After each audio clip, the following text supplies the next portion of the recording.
Mouhamadou Farba Ngom la commission ad hoc bi daal di convoqué bien sûr sur la demande du ministère de la justice pour ñu mën a lever li nga xam ne mooy deuxième fois son immunité parlementaire, mais cette fois-ci pour ibbiwaat beneen dossier ci mbirum téléphone yi nga xam ne ba mu nekkee dans les liens de la détention dañoo gis ni dafa yoroon téléphone am te mu nekk ci loo xamante ne dañ koo interdit carrément ci li nga xam ne boo nekkee ci séjour carcéral. moo bàyyi la nga revenir sur cette journée nga xamante ne finalement commission ad hoc bi approuvé nañu li nga xam ne mooy cette levée donc mën nañoo sur un total de 129 mën nañoo wax 108 yi ñoo voté de manière favorable pour ñu lever ko les 21 personnes ñoom ñoo voté contre amul kenn ku ci def abstention. Effectivement, juste préciser que c'est pas un ancien député, c'est un député. Il est toujours, ouais. Merci, la précision et détail. Son immunité parlementaire pour une deuxième fois. Le cas unique, xam nga ñëpp nañu lever son immunité parlementaire en affaire blanchiment de capitaux 125 milliards. Donc soo bëggee tegaat beneen charge ci kaw yoon dafa la wax pour charge bu nekk foog nga dindi immunité moo tax tey jii ñu ko incriminé sur l'affaire téléphone dans sa cellule ñu ubbi ci instruction moo tax tey jii ministère de la bind président assemblée nationale pour ñu lever encore son immunité parlementaire pour mën koo topp ci nouvelle charge yooyu nga xamante ni moom la ñu teg ci kawam tey nag li ci xaw a un peu rare mooy dañoo gis Farba Ngom ci boppam en tant que détenu mu ñëw à l'Assemblée nationale pour plaider sa cause en tant que koo xamante ni yow la ñuy lever sa immunité parce que loi bi lim la permettre may na la nga désigner kenn ci say collègues koo xamante ni xam na yoon wóolu nga ko mu ñëw plaider la mais aussi bien à la commission ad hoc qu'à la plénière d'aujourd'hui gis nañ ci moom yoon may na ko tey ji mu teewal boppam foofu ca biir moromu député mi pour plaider sa cause prendre parole défendre boppam ba keroog ñuy lever li nga xamante ni mooy son immunité parlementaire noonu la ko yoon waxee te noonu lañ ko appliqué. le ministre de la justice aussi ki nga xam ne mooy Yacine Fall mi ngi fa woon moom sax jël na ay kàddu revenir ci ko wax ni ci mbirum dossier bi nii sax revenir na ci également pour moom it plaider sa cause. waaw comme ni ma ko waxee ay charges yu bees gën a alourdir la charge mën a expliquer aussi pourquoi cette demande pour ñu lever une deuxième fois l'immunité parlementaire de Farba Ngom comme ay charges yu bees la ñuy teg ci kawam te loolu dafay laaj enquête moo tax tey jii te du flagrant délit bu fekkoon flagrant délit la yoon may na la nga topp détenu bi sans pour autant wala nga topp député bi sans pour autant nga lever son immunité parlementaire. Mais comme ñoom dañu bëgg a dugal instruction dafay jël temps dafay laaj une enquête des investigations yoon dafa la naan balaa nga koy def balaa procureur bi di ci mën a àddu foog ñu lever son immunité parlementaire. Maintenant le débat réside sur ndax lii nga xamante ni moom lañ koy toppee jar na instruction ou pas. Ces avocats vont préparer un dossier pour le défendre parce que moom li mu jàpp mooy ay téléphone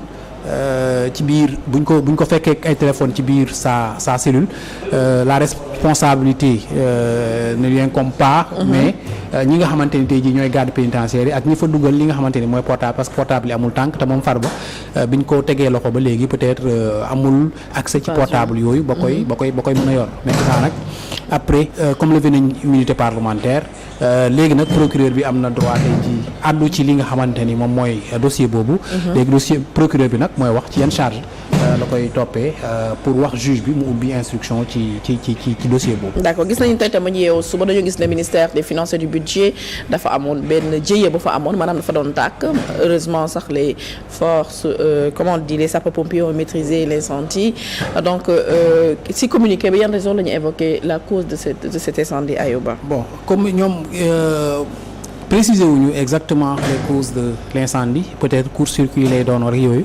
Mais ils ont précisé quand même, ils ont affirmé que l'incendie a été totalement maîtrisé grâce à une alerte dès les premiers instants bi tàkk bi commencé moo tax sapeur-pompier yi gën a am ay jumtukaay yu ñu maîtriser incendie boobu nekkoon ci ministère des finances et du budget mu doon bâtiment boo xamante ni quand même bâtiment bu sensible la parce que foofu la ñuy càmbaree suñuy koppar foofu lañ koy gérer et tout donc c'est un bâtiment vraiment boo xamante ni bu lakkoon am na ay documents yoo xamante ni peut-être bu fa lakkoon ak fii réew mi toll ci ay jafe-jafe koppar ak fii réew mi toll ci ay tension en trésorerie dina doon yokk tey ji jafe-jafe ci bërëb boobu mais am na benn point bu ñu évoqué wul tey jii ci ñëw ministre bi mu jaaree Assemblée nationale parce que du lever immunité parlementaire u Farba rek moom moo ko fa indi woon. am na benn loi bu bees boo xamante ni tey jii voté nañ ko buy réorganiser loolu ñuy wax observatoire national des lieux de privation et de liberté maanaam dañ ko gën a ñoŋal jële ko ministère de la justice yóbbu ko primature. mu am logé à la primature. waaw mu am donc un caractère interministériel ba pare di défendre tey jii ak yelleef yi nga xamante ni. détenus yi am nañ ko maanaam tey jii Sénégal dégg nga tey jii député yu bëri di ko kaas boo jàppee nit balaa nga koy dugg so ñu koy fouillé. fuy corporel bi dañ ci doon. xaawi suturaam ki carrément presque nit ki balaa ñu koy dugal foofu ci kaso donc ak loi bu bees bi yooyu yëpp dina dañ ba détenus yi mën a garder seen dignité ñuy dugg foofu ci kaso yi bien sûr fi nga teg baaraam parce que priver nit liberté ça veut pas dire aussi enfreindre ses droits mais surtout li nga xam ne mooy cëslaay nit ki mooy respecter ses droits les plus élémentaires vraiment Ayoba aussi ñu tëjee ko ak li nga xamante ne mooy l'affaire Abdoulaye Ba muy l'étudiant bi nga xamante ne dafa ñàkk bakkanam ginnaaw ay affrontements yu amoon entre FDS ay des étudiants justement mais dafa mel ni suba le procureur va se prononcer face à la presse sur ce dossier lan moo ci bees gis nañ ni aussi les Sénégalais ibbi nañu benn kañu boo xam déjà atteindre na 140 milliards mu nekk élan de solidarité boo xam ne naam du dellu si waat sax kii fi génn mais dina nekk loo xamante quand même dinañ xam ne Sénégalais yëpp am métit ñoo am tiis ci nga xamante ne seen doom bu génnee àdduna ci circonstances yu tristes yi nii alors quels sont les éléments nouveaux bu tax procureur wala la ñu mën a xaar suba ci sortie du procureur. d'abord préciser que procureur waxul ni suba dafay génn benn journal moo wax ni procureur dafay def conférence de presse suba d'habitude procureur je pense que bu doon génn day def un petit communiqué pour annoncer qu'il va rencontrer la presse mais cette fois-ci ba léegi gisuñu communiqué mais am na suñu confrère quand même yu publier tey ni procureur dina jàkkaarloog taskatu xibaar yi suba bu fekkee dafay am sûrement éléments yi nga xamante ni am na ko pour l'instant ci enquête bi nga xamante ni tey jii ordonné woon na ko suite à la mort de l'étudiant Abdoulaye Ba et de ce qui s'est passé tout ce qui s'est passé à l'université au campus universitaire le 9 février dernier comme ni mu ko waxee ci communiqué bi investigation yeeg autopsie bi yeeg enquête bi leeral ak conclusion yi nga xamante ni tiré nañ ko ci peut-être dinañu ci leeral bu fekkee suba yaakaarloo na ak taskatu xibaar yi mais en attendant étudiants yi nga xamante ni jàppoon nañ leen te ñu ay président d'amicale foofu ca université déféré woon nañ leen tey ci procureur dañoo mujjee am loolu la ñuy wax retour de parquet donc dañ leen di delloo foofu nga xamante ni foofu lañ leen téye woon muy commissariat central en attendant suba ñoom tamit ñuy mën a jàkkaarloo ak li nga xamante ni mooy procureur donc foofu aussi dañuy def un appel aux autorités que ñu libérer ces étudiants là parce que crise universitaire bi mun ànd ak tey jii nga jàpp ay étudiants di leen tëj ci biir kaso yi malgré tout ce qui s'est passé te li nga xamante ni tey jii surtout sénégalais yi moom la ñuy exiger mooy ñu def la lumière sur la mort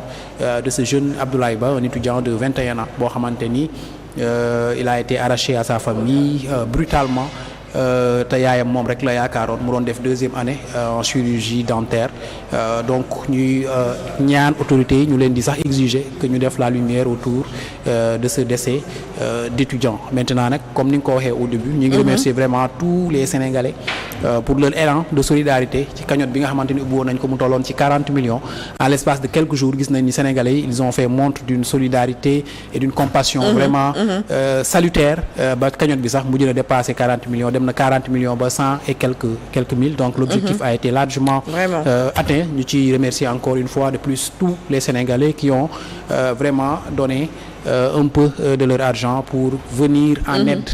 à cette mère de famille là bi nga xamante ni dafa perdre un soutien de merci Ayoba pour l'éclairage de l'actualité de la journée di fàttali ne bu baax a baax suñu invité du jour tey on va parler de l'actualité nga xamante fu mu toll nii